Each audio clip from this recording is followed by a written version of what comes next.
নতুন বছরে নতুন উপহার কেন্দ্র সরকারের। শিলিগুড়ি জংশন স্টেশন থেকে উদ্বোধন করা হলো আলিপুরদুয়ার পানভেল অমৃত ভারত এক্সপ্রেস। উদ্বোধনী অনুষ্ঠানের পর সংবাদ মাধ্যমের মুখোমুখি হয়ে দার্জিলিংয়ের সাংসদ রাজু বিষ্ট বেলডাঙ্গা থেকে রাজ্যে বেকারত্ব ইত্যাদি ইস্যু নিয়ে মুখ খুললেন। তিনি বলেন, বাংলায় একজন সাংবাদিক সুরক্ষিতভাবে কাজ করতে পারছেন না।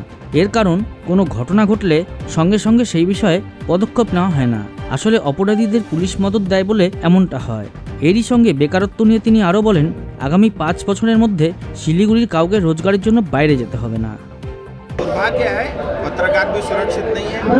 और ये घटनाएं पश्चिम बंगाल में क्यों घटती है, इसका मुख्य कारण है कोई भी घटना घटे तत्काल उसमें कार्रवाई हो, लोग अंदर डाले जाएं, तो ये घटनाएं रुक सकती, कम हो सकता है। लेकिन जैसे ही घटना घटती है, अब कल पत्रकार को पीटा गया तो उल्टा पत्रकार से ही प्रश्न होने लगे कि वहाँ क्यों गई।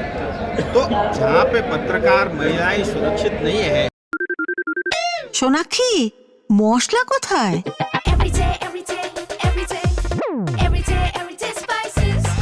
এভরিডে মশলা, দেশের স্বাদ। वो इसलिए होता है क्योंकि यहाँ पे इस तरह की गतिविधियों को बढ़ावा दिया जाता है पुलिस प्रशासन और सरकार की ओर से। और जो अपराधी होता है उसके ऊपर कार्रवाई नहीं होता है, अपराधी को यहाँ बचाया जाता है। तो जब आप अपराधी को बचाओगे तब अपराध बढ़ेगा, ये सामान्य है। तो हमारे युवा विशेष करके उनको पलायन करके आज बेंगलोर दिल्ली में जाने की आवश्यकता पड़ती है।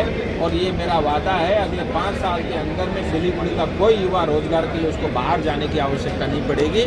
आप लिख करके रखना, बाहर के लोग, बाहर के युवा हमारे, ज़रूर हम उनको आमंत्रित करेंगे। वो शिलीगुड़ी, जिसमें चाहे वो बागडोगरा हो, चाहे नक्सलबाड़ी हो, चाहे फुलबाड़ी का इलाका हो, चाहे पहाड़ हो, वो बाहर से रोजगार के लिए अपने क्षेत्र की तरफ दौड़े।